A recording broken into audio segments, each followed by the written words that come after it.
back to Lilia's Mix. Today I'm going to show you another traditional Bulgarian holiday recipe that is eaten every year on New Year's. So this recipe is called Banitsa с късмети. So Banitsa is very similar to spanako pita, like this food over here, the Greek food spanako pita. It's kind of similar to that, but it's even more simple because it really just has feta cheese and eggs pretty much as its filling. And then the word късмети, that means fortune. So it's kind of like a fortune cookie in a way. So here is how it works as far as the fortunes go. So you just take these little pieces of paper, you write something good that you want to happen to someone. This one says, your business will boom. I just wrap them around a toothpick like this. And then you wrap the toothpick in foil because these will go inside of the banitsa pieces at the end. So you wrap it in foil so it doesn't get all messed up from being cooked.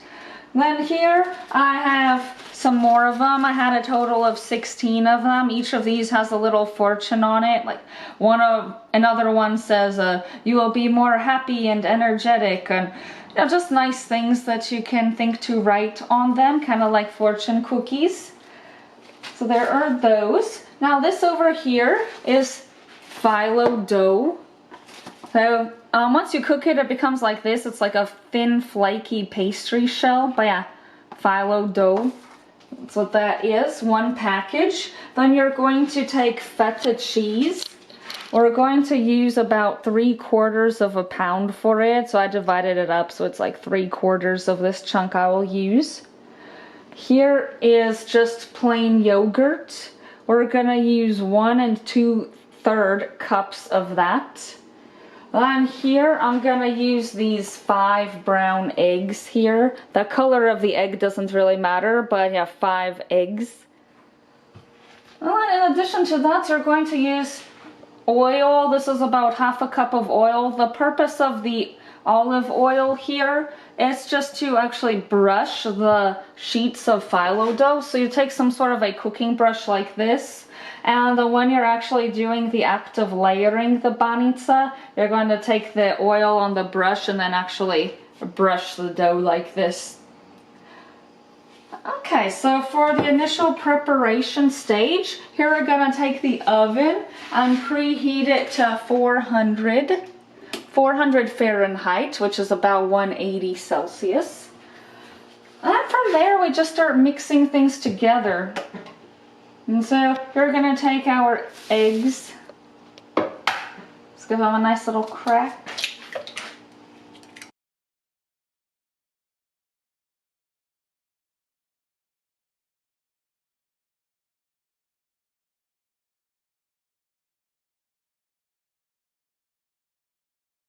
Okay, then from there we got our 5 eggs, so you just mix them up until the yolks are broken up.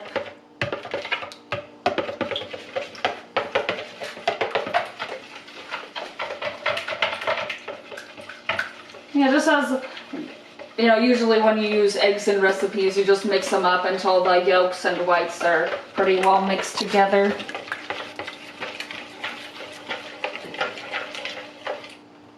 Alright, then from there, we'll start adding the feta cheese in there.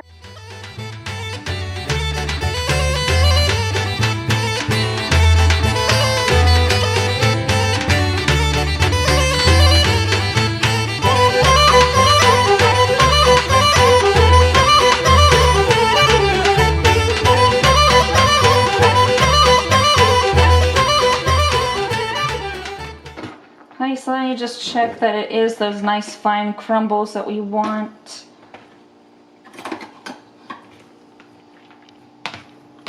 Okay, it looks pretty crumbly, so we're just gonna start adding it to the eggs gradually.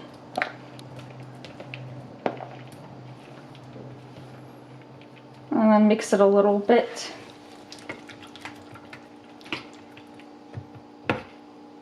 Okay, and then just a little bit more.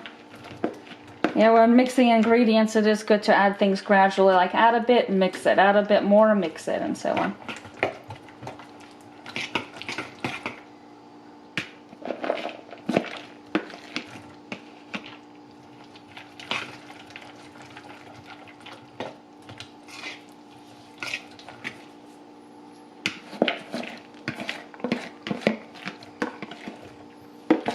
so that's the last of the feta cheese. Mix it out all in.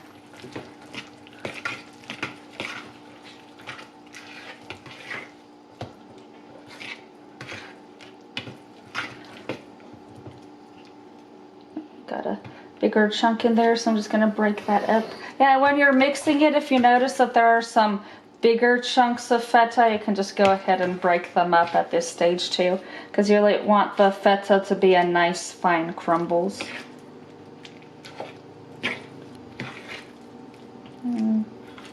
Alright. Okay, then for the plain yogurt, it's gonna be 1 2/3 of a cup. So this measuring cup is exactly 1 cup, so I'm just gonna start out by filling that up for now.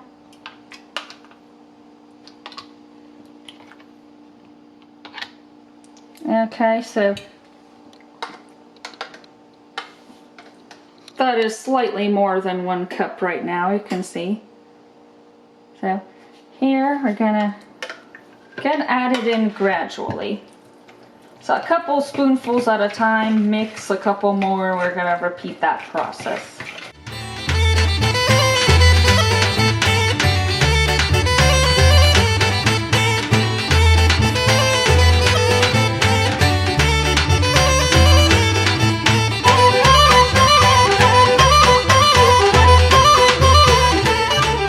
So that was 1 cup. We need another 2/3 of a cup.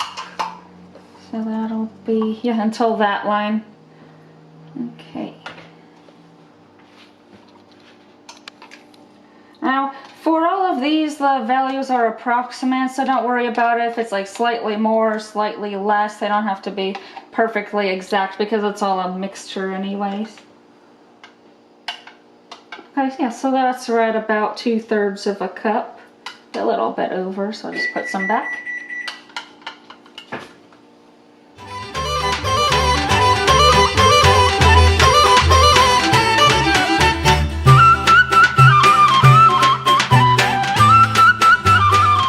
And the last of it. So that was a total of 1 2/3 cups of the plain yogurt. Now make sure you don't accidentally buy vanilla yogurt, otherwise this will taste very weird. Okay, so here I'm just mixing it up, last of it. So I want it to be very well blended. So this is going to be your nice mixture that goes in between layers of phyllo dough. Alrighty, so that looks pretty well mixed now. Okay, so now we're going to turn over to our phyllo dough. So you get a pan that's about this big, like family casserole sized. With the phyllo dough, you got to be pretty careful with it because the sheets are very thin. But we're going to start out by taking 2 sheets of it. This is very delicate work, so don't rush the phyllo dough section of it. Alright, so we start out by putting 2 thin sheets of phyllo dough on it. And then we're going to take the brush and just brush a bit of the oil onto it like this. So the oil is here to make sure that when you bake it, it stays moist and things don't get sticky to each other. So you just continue brushing it that way until it's pretty well covered. Don't press too hard or else you tear the sheets up. Phyllo dough is pretty thin. Just like this.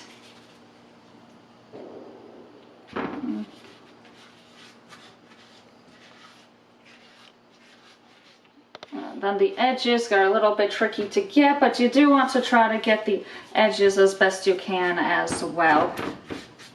And for the oil, you want to put enough, but if you put too much, it ends up being like really, really oily and greasy. So the purpose of the oil, keep in mind, is just to make sure that things don't stick or get too dry when it's baked.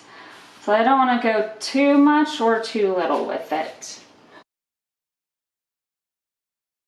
Okay, so then after you put the initial 2 phyllo dough sheets, just take some of the mixture you made earlier, and then you try to layer it. So with Banitsa, you just repeat this process of getting a fairly thin layer of your egg, cheese, yogurt mixture, and then another 2 sheets of phyllo dough, and you just keep on repeating the process until you've used up all your mixture. So by the end, it'll basically be like a flaky pastry type texture that has layers of phyllo dough and the cheese mixture. I say just kind of a fairly thin layer, because if you put too much on it in the beginning, it's a bit excessive. So, and you try to layer it on evenly. Here again, if you see 2 big chunks of feta cheese, you can break them up a bit too, because you do want it to be kind of thin and even. And try to spread it out nicely along the edges as well.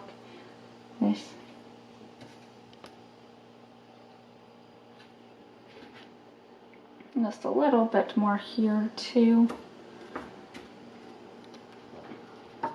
Right, so that is pretty good. And then after that, you just repeat the same process. You take another 2 sheets of the phyllo dough and just very carefully layer them on top of those. Maybe you can even layer them one at a time. This.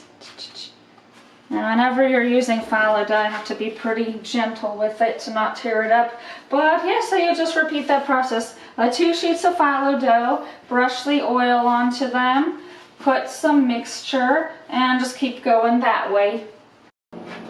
Alright, so after the second time that you've layered the phyllo dough and the mixture, this is a good time to start putting in the fortunes. So I made 16, so I'm just going to arrange them in 4 rows of 4. I just arrange them that way. 4 rows of 4 is what I'm doing here. So you just keep in mind, like, however big you want the pieces to be. I wanted them to be fairly small, because when you make the pieces smaller, you can put more variety of fortunes. Like if we made this like 12 or 9, then we wouldn't get to put as many fortunes in it, and that's really the fun part. So put 16 so I can put a pretty good variety of fortunes. Right, yeah, so here they're arranged, our 16 fortunes, and then you just continue layering the phyllo dough and the mixture another time until you've used up all your mixture.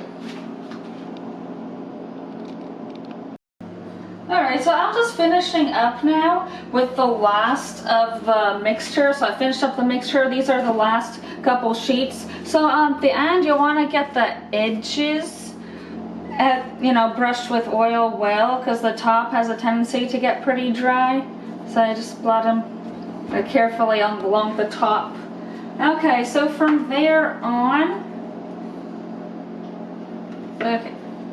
So after you've finished all of that, so the oven has been preheated to 400 degrees. So then we just stick it in the oven. And if the edges are up like this, you might want to fold them in, because sometimes your pan might be slightly smaller than your phyllo dough sheet, so you can just fold them in like that, or even trim them. I'm just gonna trim some of these off.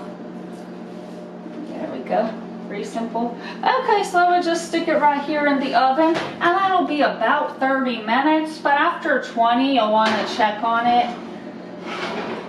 And so you'll know it's ready when it has a nice golden brown color. Like on our package of phyllo dough, it actually shows an example with spanakopita. Say the nice golden brown color and a flaky looking texture. That's how you know that it's ready.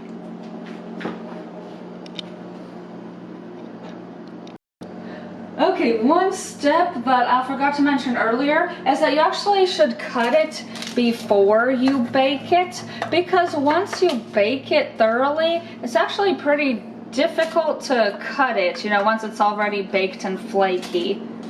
So just gotta cut it in those 16 pieces before it gets fully cooked.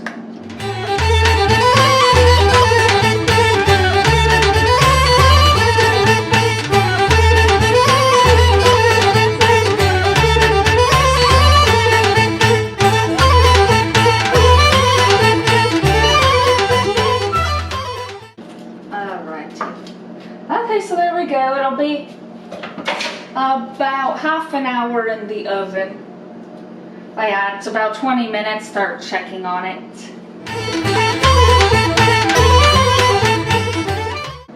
Alright, so it's been a good half hour, a little bit more, it was like 35 minutes. So now we're gonna get it out of the oven. And look at this, how it's fluffed up nicely too. It's a bit flaky at the edges. Oh, look, looks delicious. Yum, yum. So we can't wait to see what fortunes we got and eat this deliciousness here. You see it's golden brown. It's fluffed up because of the yogurt. When you put yogurt in a baked good, it makes it fluff up very nicely like that. Alright, so here is a great dish to take to any New Year's party. You'll really impress your friends with this exotic ethnic dish. Or if you are Bulgarian American, they will absolutely love it if you bring this to their New Year's parties as well. So alright, dig in. I hope you all have a wonderful, amazing New Year's celebration and see you all next year.